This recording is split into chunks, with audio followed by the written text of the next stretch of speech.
নমস্কাৰ, মই জাহ্নৱজ্যোতি। কৈ থাকিলেও যেন উৰকে নপৰে চুমি বৰা, বিশাল ফুকন আৰু তাৰ্কিকৰ কথা। ইতিমধ্যে চুমি বৰা, বিশাল ফুকন, তাৰ্কিকক ন্যায়িক জিম্মালৈ প্ৰেৰণ কৰা হৈছে। বৰবৰুৱা আৰক্ষীয়ে 8 দিনৰ জিম্মাত বিচাৰিছিল তিনিওকে। তথাপিতো ন্যায়ালয়ে নাকচ কৰিছিল বৰবৰুৱা আৰক্ষীৰ সেই আবেদন। ইয়াৰ মাজতে প্ৰশ্ন হৈছে, ৰিলছ অবিহনে কিদৰে জেইলত আছে চুমি বৰা? ৰিলছ অবিহনে পেটলৈ ভাত যোৱা নাই চুমিৰ।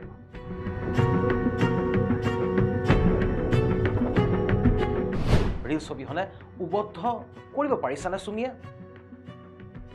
এইসমূহ প্ৰশ্ন এতিয়া যদিও ক'বলৈ গ'লে এইসমূহ প্ৰশ্নৰ কোনো ভিত্তি নাই, কোনো যুক্তি নাই, তথাপিতো এইসমূহ প্ৰশ্নই এতিয়া সৰ্বসাধাৰণৰ মাজত, কিয়নো চুমি বৰা এগৰাকী ৰিল ষ্টাৰ আছিল আৰু সততে দেখিবলৈ পোৱা গৈছিল ছ'চিয়েল মিডিয়াত অতিকৈ এক্টিভ। গতিকে ছ'চিয়েল মিডিয়া অবিহনে, ৰিলছ অবিহনে আৰু বিলাসিতা অবিহনে চুমি বৰা জেলত ইতিমধ্যে যি ইয়াৰ পূৰ্বেও অৰ্থাৎ বৰবৰুৱা আৰক্ষীয়ে জিম্মাত বিচৰাৰ পূৰ্বেও চুমি বৰাক ন্যায়িক জিম্মালৈ প্ৰেৰণ কৰা হৈছিল, কিন্তু তাৰ পাছতো এইসমূহ প্ৰশ্ন তীব্ৰতৰ হৈছিল। গতিকে দেখিবলৈ পোৱা গৈছে এতিয়া জেলতো ন্যায়িক জিম্মাত প্ৰেৰণ কৰাৰ পিছত কিছু কঠোৰতকৈ কঠোৰ নিয়ম থাকে জেলৰ ভিতৰত। গতিকে চুমি বৰাই, বিশেষকৈ চুমি বৰা, আমি তাৰ্কিক আৰু বিশালৰ কথা নকওঁ, কিন্তু চুমি বৰা যিহেতু বিলাসিতাৰ আন এক নাম আছিল চুমি বৰা, ৰিলছ অবিহনে যেন থাকিব পাৰিবনে নোৱাৰে চুমি বৰা, এইসমূহ প্ৰশ্ন এতিয়া বিব্ৰত কৰিছে সৰ্বসাধাৰণক। চুমি বৰা, তাৰ্কিক বৰা আৰু বিশাল ফুকন বৰ্তমান ন্যায়িক জিম্মাত আছে। ইয়াৰ পূৰ্বে 2 দিনৰ বাবে তিনিওকে জিম্মাত লৈছিল ডিব্ৰুগড় আৰক্ষীয়ে। মঙলবাৰে আদালতে তিনিওকে প্ৰেৰণ কৰিছিল আৰক্ষীৰ জিম্মালৈ। বৰবৰুৱা থানাৰ গোচৰ নম্বৰ 85/24ত ৰুজু হোৱা গোচৰ সম্পৰ্কত বৰবৰুৱা আৰক্ষীৰ জিম্মালৈ প্ৰেৰণ কৰা হৈছিল বিশাল ফুকন, চুমি আৰু তাৰ্কিক বৰাক। বৰবৰুৱা আৰক্ষীৰ জিম্মাত জেৰা কৰা হৈছিল চুমিসহ বিশাল আৰু তাৰ্কিকক। তাৰ মাজতে খবৰ আহি পৰিছিল যে জেৰাৰ সময়তে বিশালৰ সৈতে দুৰ্বাদল কাজিয়াত লিপ্ত হৈছিল চুমি বৰা আৰু তিনিওগৰাকীৰে মত ভিন্ন ভিন্ন হোৱা বুলিও ইতিমধ্যে বিভিন্ন খবৰৰ জৰিয়তে প্ৰকাশ পাইছে। জিম্মাৰ ম্যাদ উকলাৰ পিছত পুনৰ ন্যায়িক জিম্মালৈ প্ৰেৰণ কৰা হয় তিনিওকে। এই খবৰো আহি পৰিছে যে চুমি কিছু ক্ষীণাইছে, তাৰ্কিকো ক্ষীণাইছে, তাৰ বিপৰীতে কিন্তু বিশাল ফুকন একেই আছে।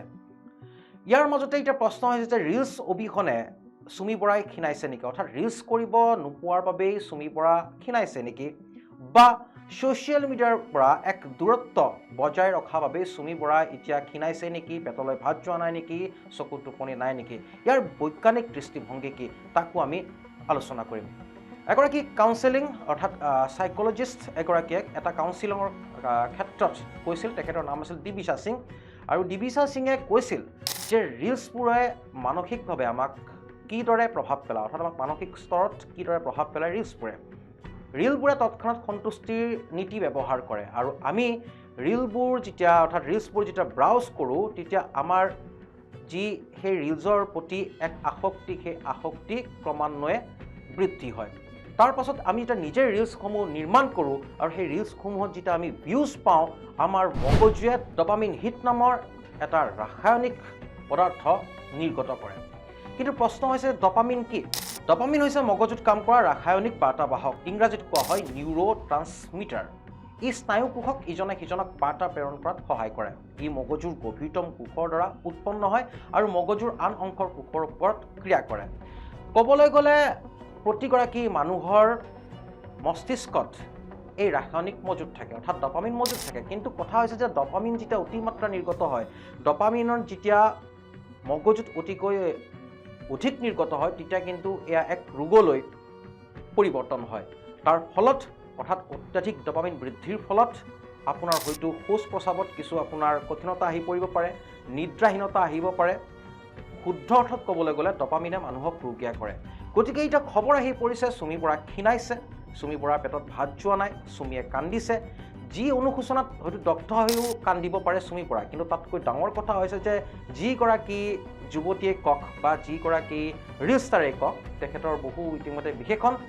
গতিকে চুমি বৰাই যিহেতু ছ'চিয়েল মিডিয়াৰ পৰা দূৰত্ব কোনোদিনা বজাই ৰখা নাছিল, ৰিলছৰ পৰা কোনোদিনা দূৰত্ব বজাই ৰখা নাছিল, যাৰ বাবে হয়তো ডপামিন অত্যাধিক বৃদ্ধি হৈছে নেকি, এই প্ৰশ্নই এতিয়া চানি ধৰিছে, যাৰ বাবে এতিয়া চুমি বৰা অতিকৈ ক্ষীণাইছে নেকি, আৰু আগন্তুক দিনসমূহত জেলত থকা সময়ত ৰিলছ অবিহনে বা ছ'চিয়েল মিডিয়াৰ পৰা দূৰত্ব বজাই ৰখাৰ বাবে চুমি বৰা আৰু অধিক অসুস্থ হৈ পৰিব নেকি, তাকো কিন্তু এতিয়া লক্ষণীয় বিষয়। হয়তো আগন্তুক সময়সমূহতো এই কথা বা এইসমূহ খবৰ আমি হয়তো আপোনালোকক দিব পাৰিম, যেতিয়া চুমি বৰাৰ ক্ষেত্ৰত খবৰসমূহ আহি পৰিব যে চুমি বৰা ক্ষীণাইছে বা চুমি বৰা শকত হৈছে, চুমি বৰাই ভাত খাব পৰা নাই। এইসমূহ খবৰ এতিয়া প্ৰায় দেখিবলৈ পোৱা গৈছে প্ৰতিটো মাধ্যমতো উপলব্ধ। কিন্তু তাৰ মাজতে ৰিলছৰ বাবে যি ধৰণৰ এক প্ৰৱণতা নৱপ্ৰজন্মৰ মাজত বৃদ্ধি হৈছে আৰু যাৰ বাবে আমাৰ মগজুত ডপামিন বৃদ্ধি হয়, আৰু অত্যাধিক ডপামিন বৃদ্ধিয়ে কি কৰিব পাৰে তাকো আমি এই প্ৰতিবেদনত আপোনালোকক জনাইছোঁ। গতিকে এতিয়া চুমি যিহেতু ক্ষীণাইছে,